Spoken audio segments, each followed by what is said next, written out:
أعوذ بالله من الشيطان الرجيم. بسم الله الرحمن الرحيم.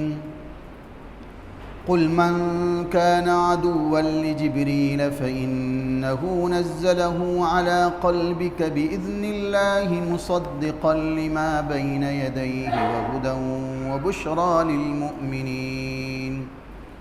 من كان عدوا لله وملائكته ورسله وجبريل وميكال فإن الله عدو للكافرين. وَلَقَدْ أَنزَلْنَا إِلَيْكَ آيَاتٍ بَيِّنَاتٍ وَمَا يَكْفُرُ بِهَا إِلَّا الْفَاسِقُونَ. أَوَكُلَّمَا عَاهَدُوا عَهْدًا نَبَذَهُ فَرِيقٌ مِّنْهُمْ بَلْ أَكْثَرُهُمْ لَا يُؤْمِنُونَ. وَلَمَّا جَاءَهُمْ رَسُولٌ مِّنْ عِندِ اللَّهِ مُصَدِّقٌ لِمَا مَعَهُمْ نَبَذَ فَرِيقٌ مِّنَ الَّذِينَ أُوتُوا الْكِتَابَ كِتَابَ اللَّهِ وَرَاءَ ظُهُورِهِمْ كَأَنَّهُمْ لَا يَعْلَمُونَ. پناہ مانگتا ہوں میں اللہ کی شیطان مردود سے. شروع کرتا ہوں اللہ کا نام لے کر جو بے حد مہربان اور نہایت رحم کرنے والا ہے. اے محمد صلی اللہ علیہ وسلم آپ فرما دیجئے جو دشمن ہوا جبرائیل کا، کیونکہ جبرائیل وہ نازل کرتا ہے آپ کے قلب یعنی دل پر اللہ کی کتاب اللہ کے حکم سے. وہ کتاب جو تصدیق کرنے والی ہوتی ہے، جو اپنے سے پہلی آسمانی کتابیں ہیں. یہ کتاب ہدایت ہے اور بشارت ہے مومنین کے لیے. جو دشمن ہوا اللہ کے لیے اور اس کے فرشتوں کے لیے اور اس کے رسول کے اور جبرائیل کا اور میکائیل کا، پس اللہ دشمن ہے کافروں کا. اور ہم نے آپ کی طرف نازل کی ہے، البتہ تحقیق کہ ہم نے آپ کی طرف نازل کی ہے کھلی ہوئی آیتیں، نہیں اس کا انکار کرتے ہیں مگر فاسق. کیا جب انہوں نے کوئی عہد کیا تو ان میں سے ایک جماعت اس عہد کو پھینک دی، پس ان میں سے اکثر ایمان نہیں لاتے ہیں. اور جب ان کے پاس اللہ کی طرف سے کوئی رسول آیا جو تصدیق کرنے والا ہوتا ہے، ان کے پاس جو اللہ کی آسمانی کتاب ہے، تو ان میں سے ایک گروپ نے، ایک فریق نے، جن کو کتاب دی گئی تھی، اللہ کی کتاب کو اپنے پشت کے پیچھے پھینک دیا، گویا کہ وہ اس کو جانتے ہی نہیں. محترم حاضرین مجلس اور پردہ نشین خواتین امت، یہودیوں کی برائیوں کا تذکرہ مسلسل چلا آ رہا ہے. آپ صلی اللہ علیہ وسلم جب مکہ المکرمہ سے ہجرت فرما کر مدینہ منورہ آئے تو اس وقت مدینہ میں اور اس کے ارد گرد بہت سارے یہودی آباد تھے. چونکہ یہ آپ صلی اللہ علیہ وسلم کی آمد سے پہلے ہی آپ صلی اللہ علیہ وسلم کے منتظر تھے اور لوگوں کو آپ صلی اللہ علیہ وسلم کی نشانیاں بتلاتے تھے. اس وقت کے جو مشرکین تھے، ان کی یہ باتوں کو سن کر ایک طریقے سے وہ بھی منتظر تھے، دیکھتے ہیں جس نبی کا یہ لوگ دعویٰ کر رہے ہیں وہ نبی کیسے ہوں گے، آیا ان کے آنے کے بعد ان لوگوں کا کیا رویہ ہوتا ہے اور ان لوگوں کا مقصد آپ صلی اللہ علیہ وسلم کی آمد سے کیا ہے. وہ بھی ایک طریقے سے منتظر تھے. اور یہ یہودی چونکہ آسمانی کتاب کا علم رکھتے تھے تو اس اعتبار سے دوسرے لوگوں کو ان پر بہت بھروسہ تھا. تو یہ یہودیوں کی اتنی بڑی تعداد جو آپ صلی اللہ علیہ وسلم کی آمد کی منتظر تھی اور آپ صلی اللہ علیہ وسلم کی نبوت کے بارے میں، آپ کے نبی ہونے کے بارے میں طرح طرح کی پیشن گوئیاں اپنی کتاب سے یعنی توریت سے لوگوں کے سامنے پڑھ کر سنایا کرتے تھے. جب آپ صلی اللہ علیہ وسلم کی بعثت ہو گئی، آپ صلی اللہ علیہ وسلم نبی بنا کر آ گئے تو صرف عبداللہ ابن سلام یہ ایک ایسے تھے جو آپ صلی اللہ علیہ وسلم کے ہاتھوں پر اسلام قبول کیا، اور باقی سب محروم ہو گئے، یعنی یہودیوں کی ایک بڑی تعداد اسلام قبول کرنے سے پیچھے ہٹ گئی۔ جو آیت آپ کے سامنے تلاوت کی گئی ہے، اس آیت میں اللہ تعالیٰ نے یہودیوں کی ایک جھوٹی اور بے معنی دلیل کی وضاحت کی ہے۔ کیا وضاحت کی ہے؟ یہ یہودی کہتے تھے کہ ہمارے باپ دادا پر وقتاً فوقتاً جو عذاب نازل ہوتا رہا ہے، اس کی خبریں کون لاتا تھا؟ وہ جبرائیل لایا کرتا تھا۔ ان کا یہ کہنا تھا کہ یہ جبرائیل بہت سخت احکامات اللہ کی طرف سے لاتا ہے، لہٰذا یہ ہمارا قومی دشمن ہے۔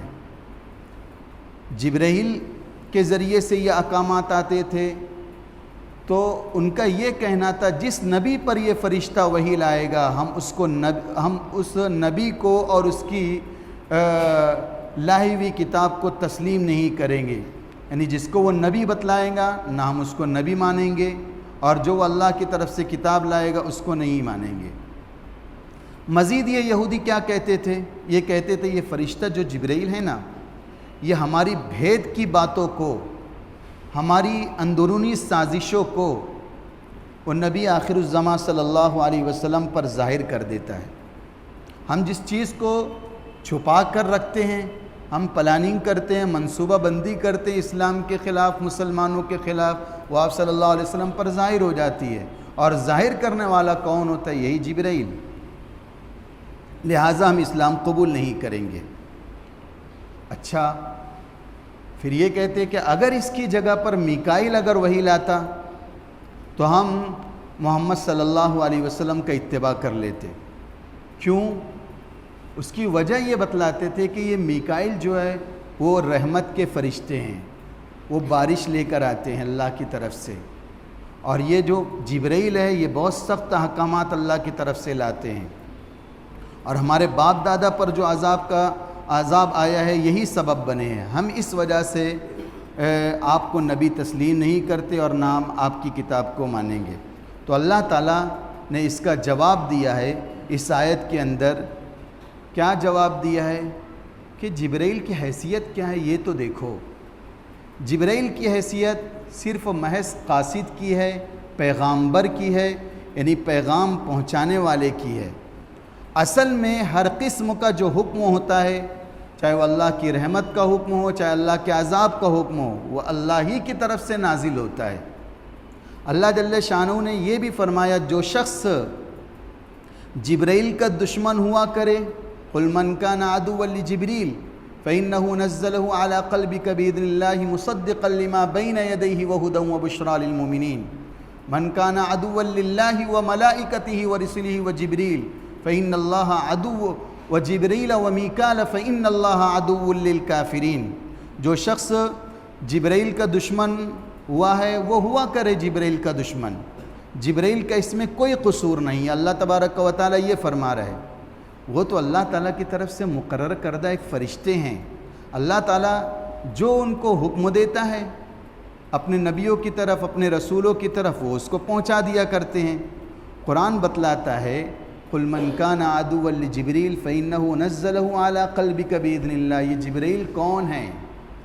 وہ جبرائیل وہ ہے جو نازل کرتے ہیں آپ کے دل پر کیا اللہ کی کتاب کو، کیا اپنے طور پر لاتے ہیں؟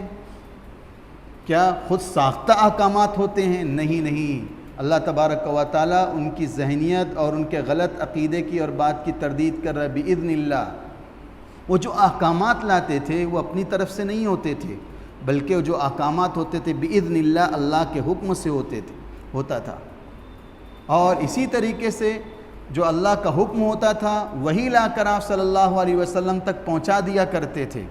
اور جو اللہ کی کتاب تھی قرآن مجید، وہ کیسی کتاب تھی ذرا اس کو تو دیکھو۔ وہ کتاب کو دیکھنے سے آپ کو جبرائیل کی شخصیت سمجھ میں آ جائے گی۔ کیسے شخصیت سمجھ میں آ جائے گی؟ وہ کتاب کیسی ہے؟ مصدقا لما بین یدی، وہ کتاب ایسی ہے کہ وہ تصدیق کرتی ہے جو اس سے پہلے دیگر آسمانی جو کتاب تھی، توریت تھی، انجیل تھی، زبور تھی، سب کی تصدیق کرتی ہے، تمام آسمانی صحیفے کی تصدیق کرتی ہے یہ کتاب۔ ظاہر بات ہے جو تمہارے نبی موسیٰ پر جو شریعت نازل ہوئی، جو کتاب نازل ہوئی، وہ کتاب کی بھی یہ کتاب تصدیق کر رہی ہے، تو اس کا مطلب یہ ہے کہ یہ سچی کتاب ہے، یہ احکامات اللہ ہی کی طرف سے ہیں، اس میں جبرائیل کا کوئی قصور نہیں ہے۔ اور دوسری بات یہ ہے کہ یہ کتاب تو ایسی ہے کہ ہدایت ہے۔ اگر یہ جبرائیل اپنی طرف سے کوئی بات کرتے یا صرف سخت احکامات لاتے تو پھر ہدایت کا سبب کیسے بن رہی ہے یہ کتاب؟ وَہُدیٰ، لوگ پڑھتے جا رہے ہیں اور اسلام کے دامن میں پناہ لیتے جا رہے ہیں، ہدایت یافتہ ہوتے جا رہے ہیں۔ قرآن بتلا رہے ہیں کہ یہ کتاب جو ہے ہدا، یہ ہدایت والی کتاب ہے، اور صرف ہدایت نہیں ہے، وہ بشریٰ للمؤمنین، جو اسلام کے دامن میں آ گیا، جو آپ صلی اللہ علیہ وسلم کو نبی تسلیم کر لیا، اس کتاب کو سچی کتاب مان لیا، اور اسی طریقے سے ایمان کی پوری طریقے سے تکمیل کر لی، وَبُشْرَىٰ لِلْمُؤْمِنِينَ، یہ تو مومنین کو بشارت دینے والی کتاب ہے۔ تو قرآن یہ بتلاتا ہے کہ جو جبرائیل سے دشمنی کرتا ہے وہ حقیقتاً اللہ تعالیٰ سے دشمنی کرتا ہے، اور جبرائیل سے دشمنی اس کا مطلب یہ میکائیل سے بھی دشمنی ہے، اور تمام فرشتوں سے بھی دشمنی ہے۔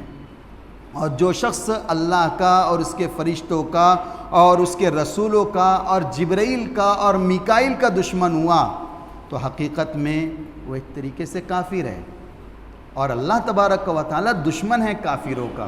فَإِنَّ اللَّهَ عَدُوٌّ لِّلْكَافِرِينَ، کہ اللہ تبارک و تعالیٰ یہ کہہ رہا ہے کہ اللہ رب العزت دشمن ہو گیا کافروں کا، کیونکہ تم انکار کر رہے ہو ایک طریقے سے جبرائیل کا، اور جبرائیل کو مان نہیں رہے ہو۔ جب جبرائیل پر ایمان نہیں لاتے ہو تو اللہ کے پیغامبر، اللہ کا قاصد، اس کو نہ ماننا تو اس کا مطلب یہ ہے کہ اس کے لائے ہوئے پیغامات کو جھٹلانا ہے، اس کے احکامات کو جھٹلانا ہے، اور وہ احکامات کس کی طرف سے چلے آ رہے ہیں؟ وہ خدائے ذوالجلال کی طرف سے چلے آ رہے ہیں۔ تم جبرائیل کا انکار کرتے ہو، اس کو نہیں مانتے ہو، تو در پردہ تم اللہ کا انکار کر رہے ہو۔ فَإِنَّ اللَّهَ عَدُوٌّ لِّلْكَافِرِينَ، تو اللہ رب العزت بھی دشمن ہے کافروں کا۔